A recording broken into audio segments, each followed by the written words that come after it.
Have you ever wondered how the holiday season feels for those who might be celebrating alone?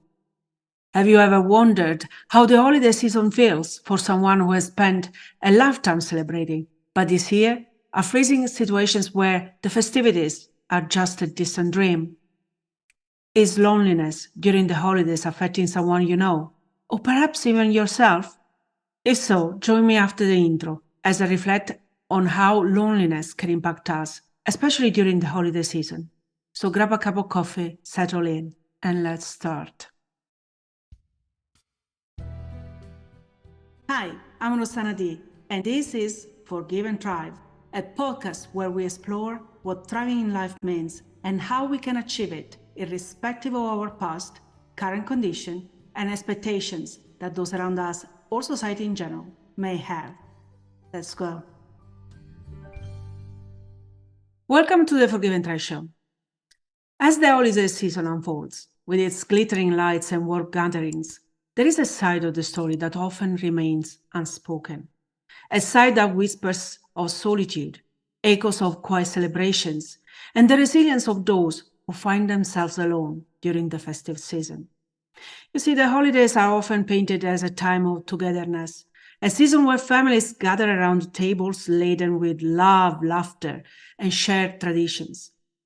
We scroll through social media and we are bombarded with picturesque holiday scenes. But what if your reality looks nothing like those perfectly curated images? Or worse, what about those who find themselves facing the season from a different vantage point? What about the individuals celebrating in the quiet embrace of their own company? And what about those who, despite not being physically alone, might feel very much lonely? In the midst of the glittering lights and festive cheers, the reality of those who find themselves spending the holidays alone often goes unnoticed. Whether you are spending the holidays alone or feel lonely among a bunch of people, today we want to embark on a journey that understands the emotions and the challenges of loneliness and reflect on how the holidays can make anyone facing that condition every other day of the year even more lonely. But most of all, we want to delve into the coping strategies and the ways in which we can turn the holiday season into a meaningful, personal experience and ultimately navigate this time of the year with warmth, understanding, and the recognition that even in solitude, we can find ways to be not truly alone. First of all, what qualifies me to talk about this, you may wonder? Well, truth to be told, since the burnout, I've spent most of the last few Christmas holidays on my own. Traveling is very exhausting, especially when depression picks up, and noisy and crowded spaces like airports are also a big challenge and often trigger anxiety. So often I resort to visit family on a quieter time. But that also means spending Christmas alone, and it can feel very lonely too. But despite becoming proficient in being alone at Christmas, the preference so far has been to forget about it, pretend that it was a day like any other, or a time like any other. But I have to admit, despite sounding like a good idea, because if you don't make a big fuss about it, you may feel less lonely, right? The truth is, there is a deep sense of solitude, whether you want to acknowledge it or not. This year is another of those years when the weeks getting to Christmas brought increasingly more anxiety on top of a non-negligible level of anxiety that has been quite familiar, I should say, yet an unwanted companion of my life. And so for the fourth time in the past 5 years, I'm spending Christmas alone. And unfortunately, I'm not the only one. I come across a study published by mind.org.uk in 2017 that revealed that out of just over 2,000 people interviewed, over a quarter, 26%, felt unable to ask for help at Christmas if they were struggling emotionally. But what I found distressing is that in contrast to what we might think, that the elderly make most of this group, results showed that the age group most likely to say that they felt embarrassed to admit that they were lonely at Christmas is between 18 and 24 years old, for a total of about 45% of those interviewed. 2 in 5 people, 38%, also said they would be less likely to talk about their mental health to loved ones at Christmas time. 1 in 10 people considered taking their own life because of that festive period, and 1 in 5 felt they have nowhere to turn for support. You might question why on earth I'm reporting a 2017 study in a 2023 Christmas episode. Well, because that study was done pre-COVID, and my guess is that the numbers that are already quite distressing might have worsened since the impact of the pandemic on mental well-being of many of us. Exploring the intricacies of solitude unveils a mosaic of experiences, each shaped by different circumstances, personal choices, and the intricate dance of life. For some, the path to solitude during the holiday is a deliberate choice, an intentional retreat from the hustle and bustle, a sacred moment of self-reflection, or a desire for a simpler, more contemplative celebration. It's a conscious decision to embrace solitude as a form of self-care, a respite from the demands of a rapidly evolving world, and an intentional attempt to recharge batteries. Yet for others, the journey into solitude is not a choice, but rather a circumstance imposed by life's unpredictability.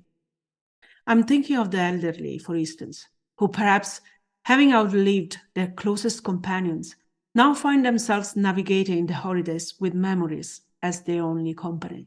Individuals battling health challenges, whether in hospitals, hospices, or at home, they may spend the holidays in solitude out of necessity, with their focus turned inward as they prioritize their well-being.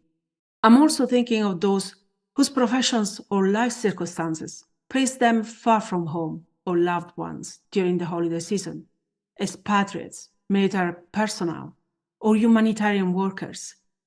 They will spend the holidays away from their families due to the demands of their calling, a sacrifice that underscores the complexity of modern life. Economic challenges can also play a role in shaping the solo experience during the holidays. For some, the inability to travel to be with family and friends becomes a poignant reality, highlighting the impact of financial constraints on the ability to partake in traditional festive gatherings. But then, what about life transitions, such as divorce, separations, or the loss of a loved one?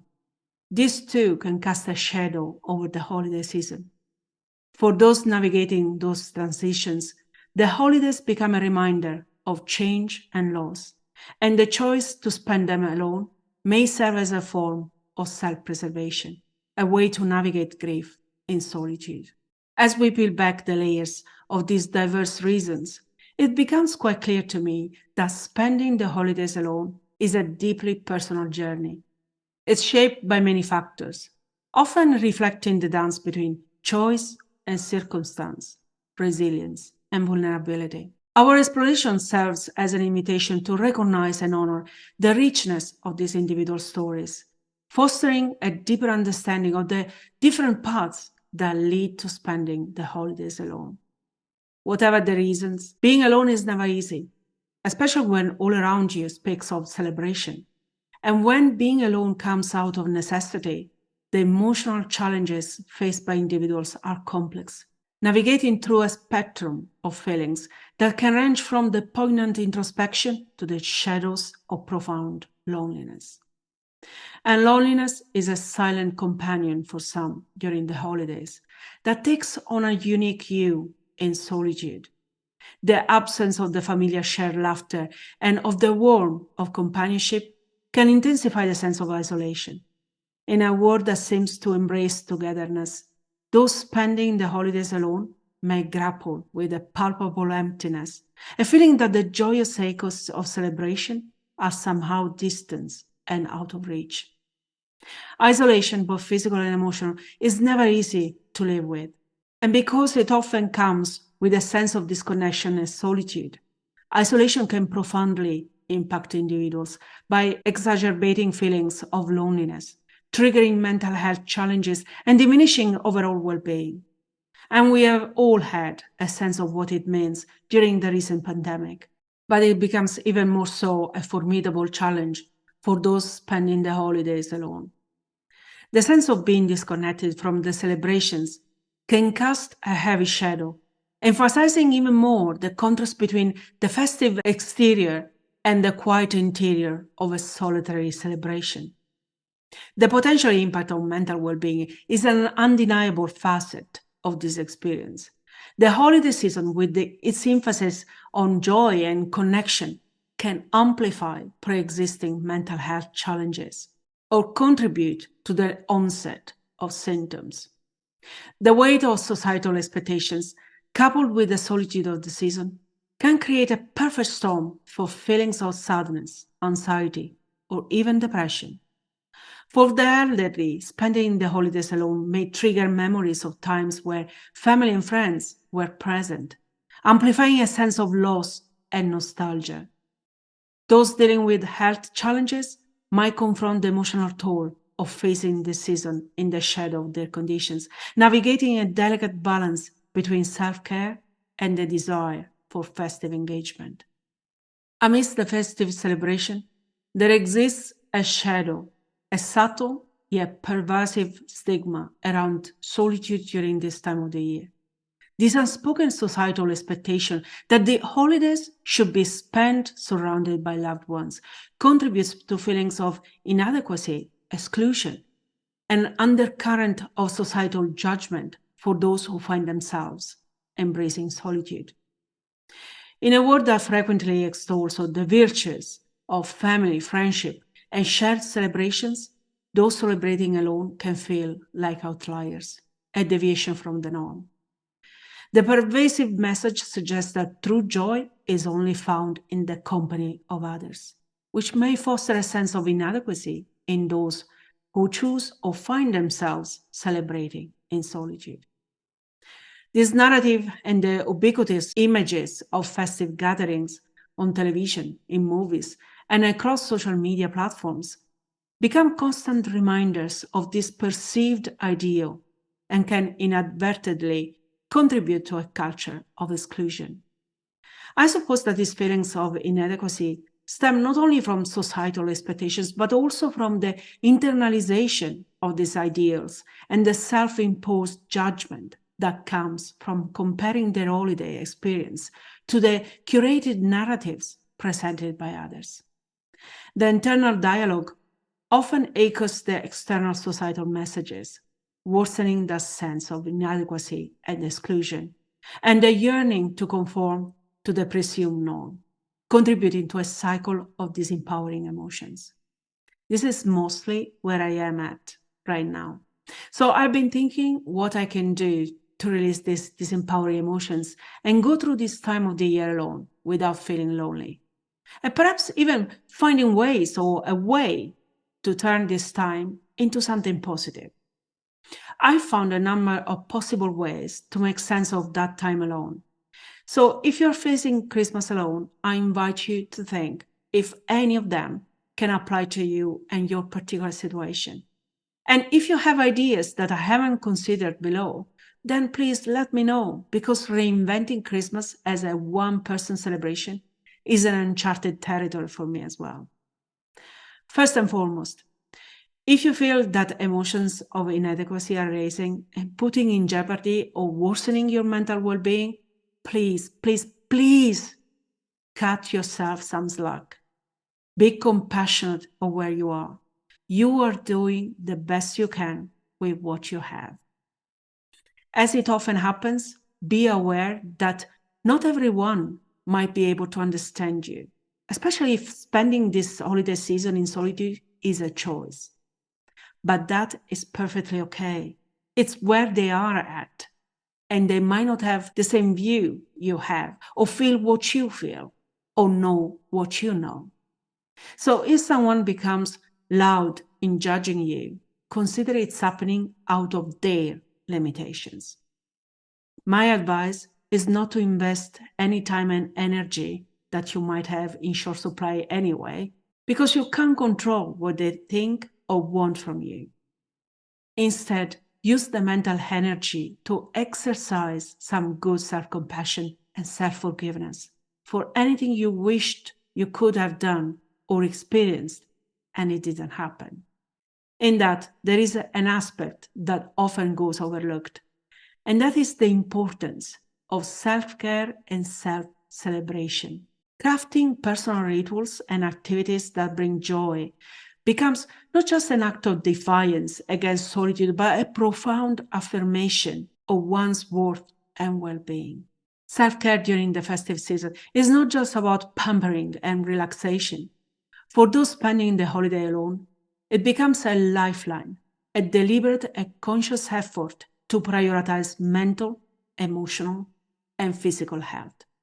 It's an acknowledgement that personal well-being is not contingent upon external circumstances or the presence of others, but is an intrinsic and deserving aspect of the individual experience.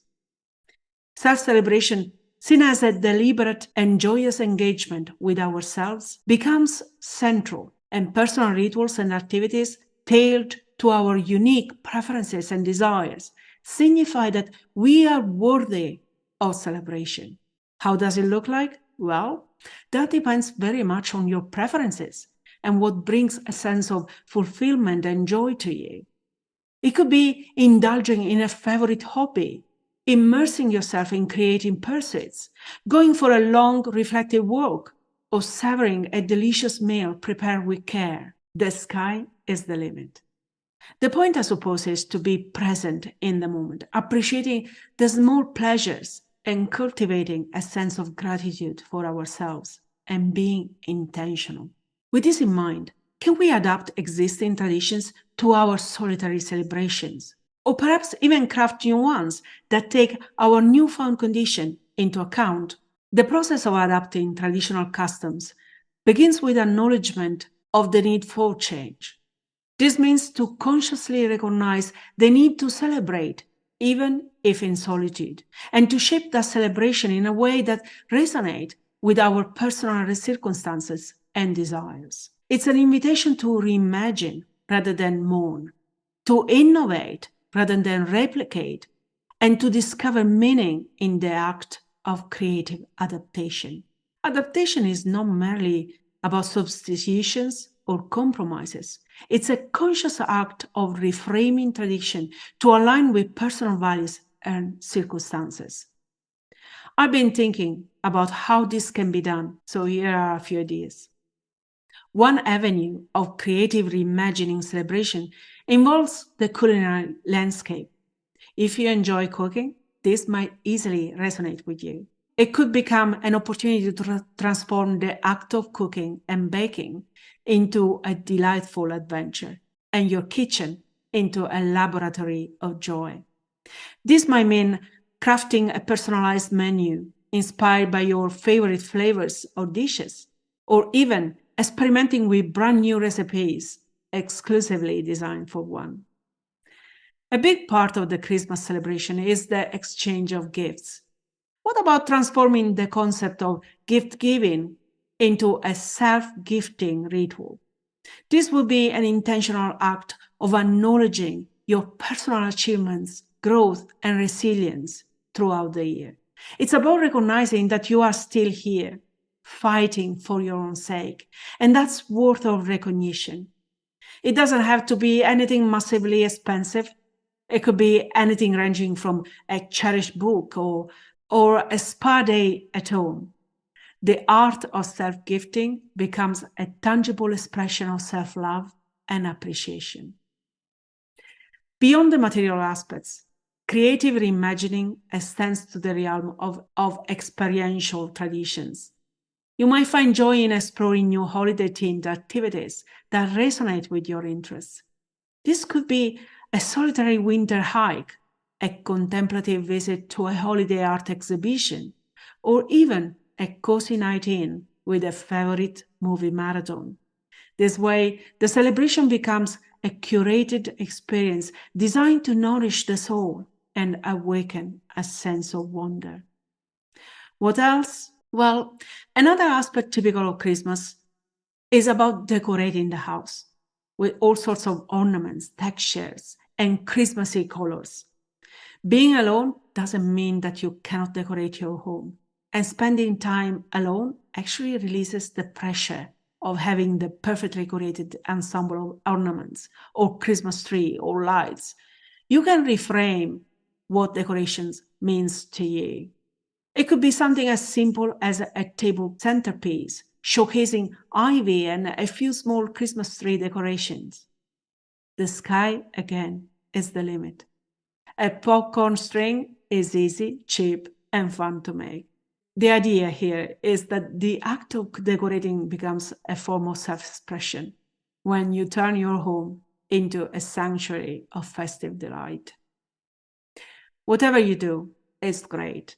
Reimagining traditions is not just an adaptation of the celebrations, but a vibrant expression of your individuality, resilience, and the boundless potential for joy found within the folds of your creativity. In the tale of solitude, technology becomes also a valuable ally.